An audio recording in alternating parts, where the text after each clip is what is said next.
osteoporose costuma ser uma doença silenciosa, normalmente só percebida quando ocorrem as fraturas dos ossos enfraquecidos.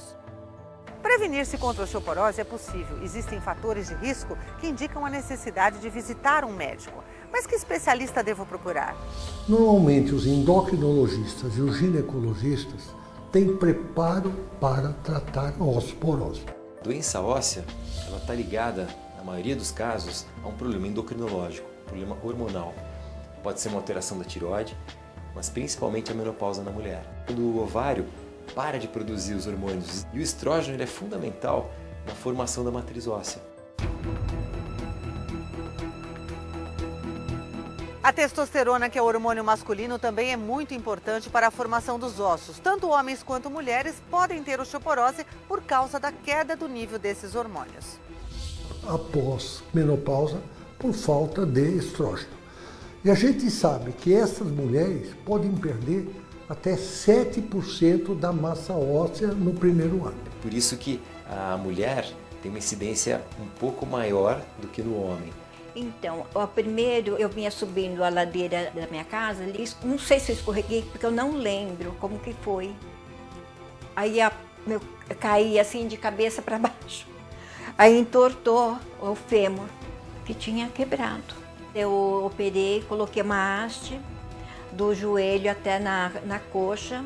Fiquei em recuperação assim durante mais ou menos mais de um mês de cama. E não podia andar, tinha muita dor. Depois foi passando. Aí quando foi mais ou menos antes de um ano, quebrei a outra. Fui puxar a maçaneta da porta do quarto e me deu um tranco e na hora entortou, quebrou. O médico tem obrigação de, ao ver um paciente, avaliar os fatores de risco. Normalmente a gente vai pensar na osteoporose em mulheres, ou brancas ou orientais, normalmente mais magrinhas, mais baixinhas, e aí vamos pensar depois da menopausa, já no climatério, já para frente. Então já são mulheres com 50 anos, já indo para a terceira idade. Então você também estudar os homens, e não pensar que eu sou homem, não tenho risco de ter osteoporose. Também tem um risco. E às vezes pacientes mais jovens podem ter. Crianças que utilizaram anticonvulsivantes, por qualquer causa. Que usaram cortisona, desde pequena, mesmo inalatória. Mulheres com hipotiroidismo, ou aquelas com mania de emagrecer, que emagrece tomando hormônio tiroidiano. Aquelas que por alguma razão que tem tromboses, precisam tomar heparina. Isso leva à osteoporose. O fator genético também pode influenciar o surgimento da osteoporose. Então, se você teve um parente, uma mãe, uma avó ou um avô que já teve a fratura, que já teve a osteoporose, o seu risco é maior. Segunda coisa que eu pergunto é o seguinte: com que idade, mulher, você teve a sua menarca? Porque a menarca tardia, então ela já começa com déficit. Eu tiro o histórico. Você bebia leite? Você fazia exercício? Você já teve filhos? Aí eu vou ver o perfil antropométrico delas. Gordinha, magrinha, olhos azuis, olhos escuros. Primeira pergunta que eu faço: você é tabagista? Segunda pergunta: você bebe muito? Infelizmente os jovens hoje bebem muito. E por último eu pergunto: você é ativo ou você é preguiçoso? Preguiçoso é o sedentário. Então isso tudo tem que ser feito, este inventário. Na história, você tem que tirar a osteoporose secundária. Indivíduos que têm diarreia crônica, que são asmáticos, diabéticos, hepatopatas, renais crônicos, têm osteoporose. É possível perceber os sinais. Antes de começar a osteoporose, a Organização Mundial de Saúde criou uma fase prévia que a gente chama de osteopenia. Muitos pacientes têm fraturas por osteoporose já na fase de osteopenia. Aliás, a maior parte dos pacientes que a gente encontra são pacientes que têm osteopenia na densitometria. Quando a gente olha o exame de densitometria, a gente vê lá onde está o lugarzinho verde, amarelo e o vermelho. Então o verde é ótimo, amarelo é opa, cuidado que está a osteopenia, e o vermelho é a osteoporose. Foi um susto. Tem osteoporose na coluna e osteopenia nos dois fêmures. na cabeça dos fêmurs. A densitometria é o principal exame para o diagnóstico da osteoporose, mas existem outros meios de diagnosticar a doença. Existem vários exames de sangue simples de se fazer e de urina, onde você mede marcadores de formação óssea e marcadores de reabsorção óssea. O que se vê também no exame de sangue é como está o metabolismo do cálcio e do fósforo, que são extremamente importantes, assim como a vitamina D, para poder fazer osso. Então, prevenir a osteoporose, tratar a osteoporose, como sempre, o objetivo é voltar à função normal ou mais próximo do normal que a gente consiga. É muito complicado operar um paciente que tem um osso osteoporótico. Quando a gente costuma operar, a gente usa materiais de síntese, a gente usa materiais metálicos, que eles têm que aderir no osso. Então, são parafusos, são placas que precisam fixar o osso fraturado para que ele consiga grudar, consiga consolidar.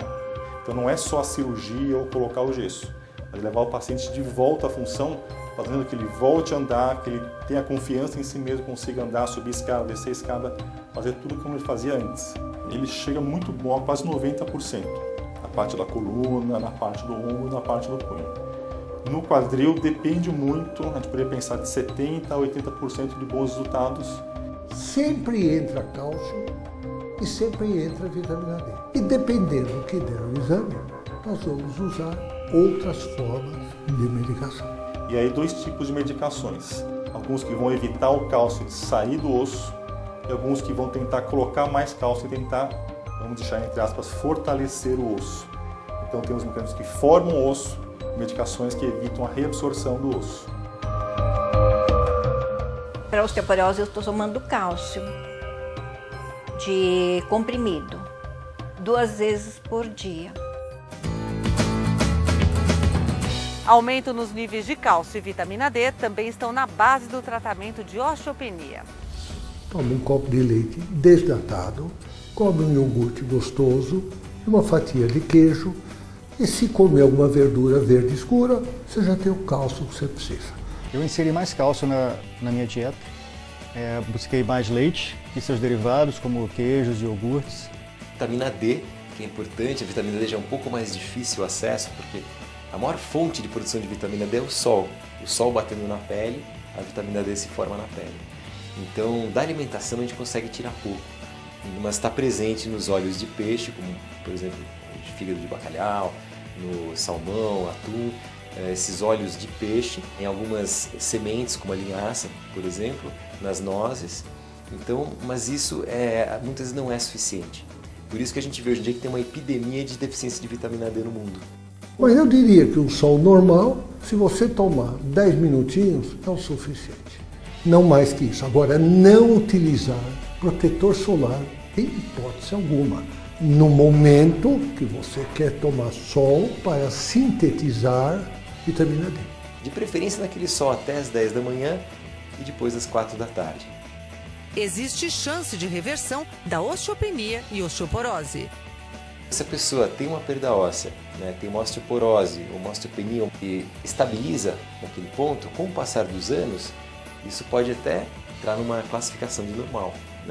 Agora, a atividade física é fundamental, mas tem que ser uma atividade física que tenha o peso da gravidade. Não adianta nadar, Ou seja, tem que ter a solicitação muscular, então a musculação é muito importante. Os exercícios de corrida, de bicicleta, transporte, tudo isso que tem ação da gravidade, que o tendão solicita o osso, aí o osso se forma. Eu estou praticando pilates 2 vezes por semana, porque ele é muito bom para reforçar a musculatura. Alguns desconfortos que eu sentia antes na região lombar eu não sinto mais. Nunca tive nenhuma fratura e estou procurando cuidar para que nunca aconteça, Então, eu estou bem recuperada, Assim, dentro de casa eu ando assim normal, mas na rua que eu tenho medo de cair. Eu consigo fazer as coisas de casa, lavo roupa, faço o serviço de casa, tudo. Quando eu fico muito tempo em pé, eu sinto muita dor nas costas. Aí eu sento um pouco. Eu sento, deixo passar um pouquinho e depois eu começo de novo. O médico mandou fazer exercício, aí eu ando um pouquinho, ponho as pernas no sol, faço um pouquinho de caminhada. Eu vivo bem. Graças a Deus. Com osteoporose e tudo. Se você quiser saber mais sobre bem-estar e qualidade de vida, acesse o nosso site. Acompanhe as novidades do programa Edição Saúde seguindo as redes sociais. Até mais, tchau!